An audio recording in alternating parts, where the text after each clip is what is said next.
பொருளாதார நிபுணர் திரு சோமவல்லியப்பன் இணைப்பில் இணைந்திருக்கிறார். அவரோடு பேசலாம். வணக்கம் சார். இப்ப வரலாறுல இல்லாத அளவுக்கு உயர்ந்திருக்கு கச்சா எண்ணெய் அப்படின்னு சொல்றாங்க. இன்னொரு பக்கம் நம்ம கிட்ட இருப்பு இருக்கு, அதனால இப்போதைக்கு இந்தியாவில் விலை உயரத்துக்கான வாய்ப்புகள் இல்லை, சாத்தியக்கூறு இல்லை அப்படின்னு மத்திய அரசு சொல்றதா சொல்லியிருக்காங்க. இப்ப இதோட இம்பாக்ட் எப்படி இருக்கும் சார்? நம்ம வரக்கூடிய நாட்கள்ல இதனுடைய விலை உயர்வு அப்படின்றத நம்ம எப்படி புரிஞ்சுக்கலாம்? நீங்க சொன்னது போல விலை உயர்வு இப்போ கடந்த 2 நாட்கள்ல ரொம்ப அதிகமா இருக்கு. இந்த போர் வளைகுடா போல போர் தொடங்கின பிறகு ரொம்ப அதிகமாயிருக்கு. கிட்டத்தட்ட 20% மொத்தமா அது இருந்த அளவுல இருந்து இப்போ உயர்ந்து இருக்குது. இது 2023க்கு பிறகு இப்பதான் இந்த விலை வந்திருக்குது. 2023 வாக்குல தான் இந்த விலை இருந்தது. இப்போ 150 போகும் என்பதெல்லாம் ஒரு யூகங்கள்ல இருக்கு. இப்ப திடீரென்று உயர்ந்திருக்கிறதுக்கு காரணம், முக்கியமான காரணம் ஆயில் டிரான்ஸ்போர்டேஷன் தவிர இப்ப ப்ரொடக்ஷனை நிறுத்துறாங்க. இப்போ அங்க வளைகுடா நாடுகள்ல நடக்கிற போர்ல இப்ப கத்தார் அறிவிச்சிருக்காங்க. அது போல சில நாடுகள்லயும் உற்பத்தியை நிறுத்துற அளவுக்கு வருது. ஆராம்கோ மேலையும் போட்டிருந்தாங்க. இது போன்ற சிக்கல்கள்னால இந்த கச்சா எண்ணெய் பூமியில இருந்து எடுக்கப்படுது, சுத்திகரிக்கப்படுது. அதற்கு ஒரு அளவு இருக்கு, எவ்வளவு அட் அ டைம் பண்ணலாம் பெர் டே என்பது. அதற்கு பிறகு அது கப்பல்கள்ல நகர்த்தணும். இத்தனை கப்பல்கள் இருக்கு, இவ்வளவு தூரம் அதை நகர்த்தலாம்னு ஒரு அளவு இருக்கு. அதற்கு பிறகு வாங்கி கொள்ளுகிற நாடுகள் வைத்துக் கொள்வதற்கான ஒரு கெப்பாசிட்டி இருக்கு, அதற்கும் அளவு இருக்கு. இந்த அளவுகள் எல்லாம் ஒரு 20-30 நாள் தாங்கக்கூடியவை. ஆனா அதுக்கு மேல போர் நீடிக்கிற பட்சத்துல எல்லோருக்குமே ஒரு சிரமம் வரக்கூடிய ஒரு நிலைமை வந்துவிடும். இப்பதான் இந்த போர் முடிவுக்கு வராதது போல தோன்றுவதாலும், இன்னும் ஏவுகணைகள் பாய்ந்து கொண்டே இருப்பது, சிக்கல்கள் இருப்பதனாலையும் ஃபியூச்சர்ஸ் மார்க்கெட்லயும் இதை பற்றி ஒரு முடிவுகள் எடுப்பார்கள். அந்த விதத்துல இப்ப சமீபத்துல அதிகமா உயர்ந்திருக்கு. இந்தியா ரஷ்யா கிட்ட இருந்து வாங்கலாம் என்று அமெரிக்காவே அறிவித்திருப்பது நாம கேட்டு அது குறித்து பேச்சுவார்த்தை நடத்தி அப்படியெல்லாம் இல்லாம உடனடியாக 1 மாதத்திற்கு அனுமதி என்பது போல வருவது நமக்கு ஒரு மிகப்பெரிய பலம். இப்போ இந்த சமயத்துல இதை ஒரு சாதகமா நம்ம பார்க்க வேண்டும்.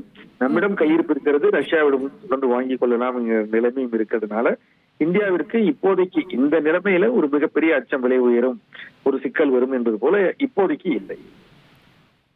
இப்போதைக்கு இல்லை. ஆனா இப்போ ஒருவேளை இது இந்த போர் இன்னும் தொடரும் பட்சத்துல விலை உயரும் அப்படின்ற ஒரு வாய்ப்பும் இருக்குன்னு சொல்றாங்க இல்லையா? அது ஒருவேளை போர் இன்னும் எத்தனை நாட்கள் நீடிச்சா நமக்கு அந்த மாதிரியான ஒரு நிலை வர ஒரு வாய்ப்பு இருக்கு சார்? போர் தொடர்ந்து நீடிச்சதுன்னா, அந்த குறிப்பிட்ட ஜலசந்தி வழியாக கப்பல்கள் வர முடியாத ஒரு நிலைமை இருந்ததுன்னா விலை உயரும். எப்படியாவது சமாளித்து வாங்கலாம். அதுல 2 இருக்கு. ஒண்ணு நமக்கு வர வேண்டிய பெட்ரோல், டீசல். 2வது அதை நம்ம 25 நாட்கள் 30 நாளைக்கு வைத்திருக்கிறோம். இன்னொன்னு இன்னொரு வகையான இந்த ஆட்டோ, டீசல் அதற்கெல்லாம் பயன்படுத்துகிற வாயு, எரிவாயு. அது நம்ம கிட்ட பெரிய அளவு கெப்பாசிட்டி இல்லை, கொள்ளளவு இல்லை. அது கிடைக்காததுனால ஐரோப்பாலாம் தடுமாற ஆரம்பிச்சு அங்க 60% விலை உயர்ந்து விட்டதாக தகவல்கள் சொல்லுகின்றன. நமக்கு பெட்ரோல், டீசல் தவிர இந்த சமையல் அல்லாத இன்னொரு எரிவாயு இருக்கு. அந்த டிரான்ஸ்போர்டேஷன் எரிவாயு ஒரு சிக்கலாக வரக்கூடும். இந்த ஆயில் மார்க்கெட்டிங் நிறுவனங்கள் ஒரு அளவிற்கு இந்த விலை உயர்வை ஏற்றுக்கொண்டு அவர்கள் இதை சப்ளை செய்வாங்க. ஒரு குறிப்பிட்ட நாட்களுக்கு மேல போற போது ஒரு விலை உயர்வை திரும்ப சந்தைக்கு அதை கடத்த வேண்டிய ஒரு நிலைமை வரலாம். கன்சியூமர் தலையில போடுற வேண்டிய ஒரு நிலைமை வரலாம். அதுல மத்திய அரசினுடைய தலையீடு இருக்கும். இப்ப செய்யுங்க, இப்ப செய்யாதீங்க, பொறுத்திருக்கலாம் என்பது போல அவர்கள் சொல்வார்கள் என்று எதிர்பார்க்கலாம். பட் எல்லாமே நீங்க சொன்னது போல அதனுடைய விலை எவ்வளவு உயர்கிறது, எத்தனை நாளைக்கு உயர்கிறது என்பதுதான் அதை தாங்கிக் கொள்ளுகிற கெப்பாசிட்டியை பொறுத்து. இப்ப ரஷ்யா கிட்ட இருந்து நம்ம இந்தியா வாங்குது இந்த எண்ணெயை. இப்ப இந்த நிலையில இந்த இம்பாக்ட் இந்த ரஷ்யா கிட்ட வாங்குற வரைக்கும் தொடருமா சார்?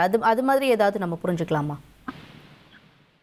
இல்ல, இப்ப இந்த 1 மாதம் என்பது நீட்டிக்கப்படலாம், இன்னும் கொஞ்சம் கூடலாம். இப்போ ரஷ்யா மட்டுமே ஒரு பிரச்சனையாக அதிபர் ட்ரம்ப் கண்ணில் பட்டுக்கிட்டு இருந்தது.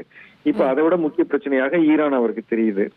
அதனால இப்ப இந்த மற்ற அவருடைய நடவடிக்கைகளை மீது கவனம் இல்லாம அவர் அந்த போரை நிறுத்துறதுக்கோ அல்லது அந்த போரை முடிவுக்கு கொண்டு வர்றதுக்கோ, அவர் வெற்றி பெறுவதற்கோ அந்த கவனமா இருக்கிறதுனால இந்த 1 மாதம் இன்னும் 1 மாதம் நீட்டிக்கப்படலாம். ரஷ்யாவில் நமக்கு தேவையான அளவு கொடுக்குற கெப்பாசிட்டி இருக்கு. ரஷ்யா எண்ணெய் தொடர்ந்து வருகிற பட்சத்துல ரஷ்யாவுடைய எண்ணெய் விலையும் முன்பெல்லாம் டிஸ்கவுண்ட்ல கிடைச்சது, நமக்கு ஒரு சலுகை விலையில கிடைச்சது. போக போக அந்த சலுகை விலை குறைஞ்சிருச்சு, சந்தை விலைக்கு வந்துருச்சு. இப்போதைக்கு சந்தை விலையை விட அவர்களுக்கு விலை கூட என்று கூட சொல்லுகிறார்கள். ஏன்னா இப்ப மற்ற இடங்கள்ல இருந்து வர முடியாதது ரஷ்யாவில இருந்து வரக்கூடும்னு ஜியோகிரபி இருக்கிற காரணத்தினால அவருடைய எண்ணெய்க்கும் ஒரு கூடுதல் விலை இருக்கும். நாம அதை கொடுக்கத்தான் வேண்டும். அவரிடம் சலுகையில் பெற்றுக் கொண்டது போல இப்ப என்ன விலை இருக்கோ தேவைக்கு நாம வாங்க வேண்டியது வரும். ம். இது எல்லாம் இவால்விங். இப்பொழுதே வந்து இது இப்படித்தான் அப்படித்தான் என்று சொல்ல முடியாது. இந்த போரின் போக்கை இப்போ நாளைக்கே ஒரு ஈரானும் அவங்களும் பேச்சுவார்த்தை பண்ணி ஒரு முடிவுக்கு வந்துருச்சுன்னா எல்லாம் மீண்டும் பழைய நிலைமைக்கு வந்துவிடும்.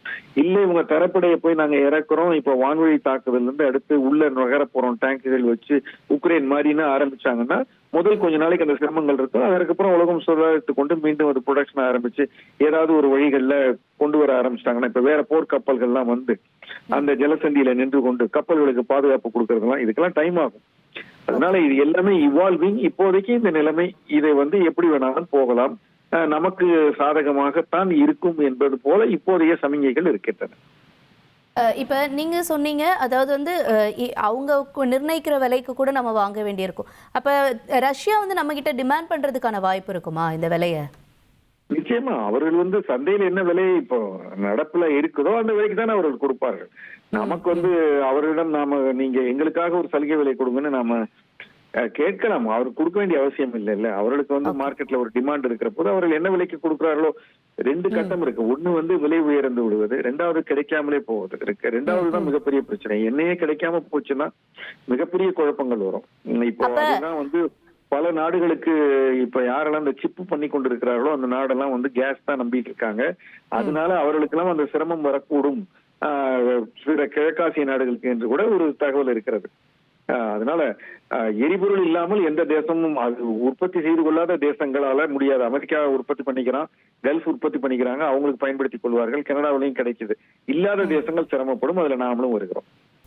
இப்ப ஒருவேளை ரஷ்யா வந்து ஒரு விலையை டிமாண்ட் பண்றாங்க அப்படின்னும் பொழுது அப்ப இங்க விலை உயரத்துக்கான வாய்ப்பு இருக்குல்ல சார், அதை எப்படி புரிஞ்சுக்கலாம்? ஆமா, அந்த அந்த அந்த விலை உயர்வை அதாவது ஒண்ணு அவங்க கொடுக்கிற விலை, ரெண்டாவது நம்ம எண்ணெய் நிறுவனங்கள் இறக்குமதி செய்து கொள்கிற அதை வச்சு அவங்க விற்கிற விலை. அந்த விற்கிற விலையில அவர்கள் வந்து சில மாதங்களுக்கு பொறுத்து கொண்டு அவங்க ஏற்றுக்கொள்ளலாம். அந்த விலைவாசியை அவங்க ஏற்றுக்கொண்டு அதை பெட்ரோல் டீசல் விலையில காட்டாம இருக்கலாம். அதற்கு ஒரு குறிப்பிட்ட காலம் வரைக்கும் அவர்களால் அதை செய்ய முடியும். அதற்கு மேல போற போது அதை நம்ம எல்லாரும் பகிர்ந்துக்கணும்னு அவங்க பேச ஆரம்பிக்கலாம். அந்த காலம் இன்னும் வரல. இது இன்னும் ஒரு 10-15 நாட்கள் இப்படி நிலைமை நீடிச்சு விலை கடுமையாக உயருகிற பட்சத்துல அந்த நிலைமை பின்னாடி வந்துவிடும். உங்கள் தந்தி1 தொலைக்காட்சியில் காதலும் கலகலப்பும் நிறைந்த ஒரு புத்தம் புதிய ஃபேண்டசி தொடர் ராஜா ராணி தினமும் இரவு 8 மணிக்கு.